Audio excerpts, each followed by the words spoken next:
भगवान राम और एक मां की अधूरी धमकी। भारतीय संस्कृति और इतिहास में भगवान श्री राम मर्यादा पुरुषोत्तम के रूप में प्रतिष्ठित हैं। उनकी कथा केवल एक देवता की गाथा नहीं है, बल्कि मानवीय संबंधों, त्याग, प्रेम और कर्तव्य का एक अमूल्य उदाहरण भी है। उनकी कहानी में माता पिता के प्रति श्रद्धा, समाज के प्रति दायित्व और सत्य के मार्ग पर चलने की प्रेरणा है। लेकिन क्या हो जब एक साधारण मां अपनी संतान को धमकी दे और उसकी धमकी अधूरी रह जाए? क्या उस अधूरी धमकी का असर संतान के जीवन पर पड़ता है? यह कहानी एक साधारण मां की है, जो अपने बेटे को भगवान राम के आदर्शों से जोड़ने के लिए एक अनोखी राह अपनाती है। किसी समय की बात है, भारत के एक छोटे से गांव में एक विधवा मां अपने इकलौते बेटे के साथ रहती थी। मां का नाम जानकी था और बेटे का नाम अर्जुन। जानकी अपने बेटे को बड़े ही प्रेम और अनुशासन से पाल रही थी। उनका घर भले ही छोटा था, लेकिन संस्कारों और आस्थाओं से भरा हुआ था। जानकी को रामायण की कहानियां सुनने और सुनाने का बहुत शौक था। जब भी गांव में रामलीला होती, वह अपने बेटे को जरूर लेकर जाती। अर्जुन को भी ये कहानियां पसंद थीं, लेकिन वह कभी कभी ऊब जाता और शरारत करने लगता। मां उसे समझाने की कोशिश करती, पर कभी कभी गुस्से में उसे डांट भी देती। एक दिन अर्जुन ने अपनी मां से कहा, मां, भगवान राम इतने महान क्यों हैं? उन्होंने तो बहुत कष्ट सहे, वन में भी गए, राजमहल छोड़ दिया। ये सब क्या जरूरी था? मां ने मुस्कुराकर जवाब दिया, बेटा, राम का जीवन हमें यह सिखाता है कि कर्तव्य और धर्म सबसे ऊपर है।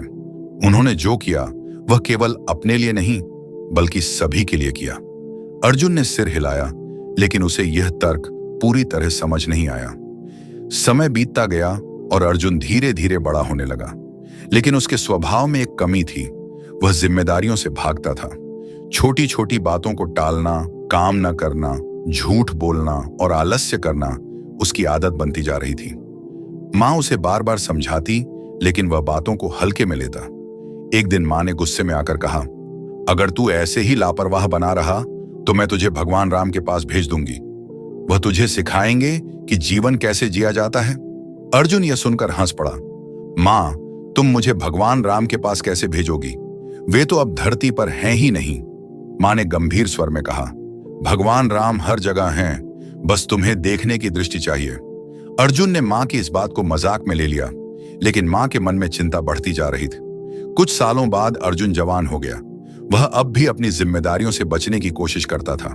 मां बूढ़ी हो रही थी, लेकिन अर्जुन पर कोई असर नहीं पड़ रहा था। एक दिन गांव में रामनवमी का उत्सव था। रामलीला में भगवान राम का चरित्र निभाने वाला व्यक्ति बीमार हो गया और आयोजकों ने अर्जुन से आग्रह किया कि वह यह भूमिका निभाए। पहले तो उसने मना कर दिया, लेकिन मां के आग्रह पर वह मान गया। जब वह राम के वेश में मंच पर खड़ा हुआ और रामायण की पंक्तियां बोलने लगा, तो उसे एक अजीब सी अनुभूति हुई। ऐसा लगा जैसे वह सच में उस युग में पहुंच गया हो, जहां राम अपने कर्तव्यों का पालन कर रहे थे। उसी रात जब अर्जुन घर आया तो मां ने पूछा, कैसा लगा भगवान राम बनकर? अर्जुन ने गंभीर स्वर में कहा, मां, आज मुझे पहली बार एहसास हुआ कि राम बनना कितना कठिन है। मां मुस्कुराई और कहा, यही तो मैं चाहती थी बेटा। अब समझ आया कि राम क्यों महान है। अर्जुन ने सिर झुका लिया। उसने मां की ओर देखा और मन में ठान लिया कि अब वह जिम्मेदार बनेगा। समय बीतता गया और अर्जुन पूरी तरह बदल गया। वह मेहनती बन गया, अपने कार्यों को ईमानदारी से करने लगा और अपने परिवार की देखभाल करने लगा। मां अब संतुष्ट थी। एक दिन अर्जुन ने मां से पूछा, मां, तुमने कहा था कि तुम मुझे भगवान राम के पास भेज दोगी, लेकिन तुमने ऐसा किया क्यों नहीं? मां ने हंसते हुए कहा, बेटा, मेरी वह धमकी अधूरी ही रह गई, क्योंकि भगवान राम खुद तुझे सही राह दिखाने आ गए थे। अर्जुन चौंक गया। मां ने आगे कहा, राम को देखने के लिए अयोध्या जाने की जरूरत नहीं होती, उन्हें अपने भीतर महसूस करना होता है। जब तुझे राम का वास्तविक रूप समझ आया, तभी तू उनके पास पहुंच गया। अर्जुन ने मां के चरण छू लिए।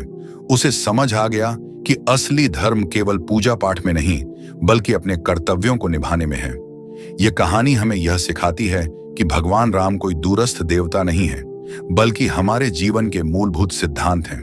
एक मां की अधूरी धमकी भी उसके बेटे के जीवन को बदल सकती है, अगर उसमें सच्चाई और प्रेम छिपा हो। भगवान राम के आदर्शों को केवल सुनना ही नहीं, बल्कि जीवन में अपनाना भी आवश्यक है।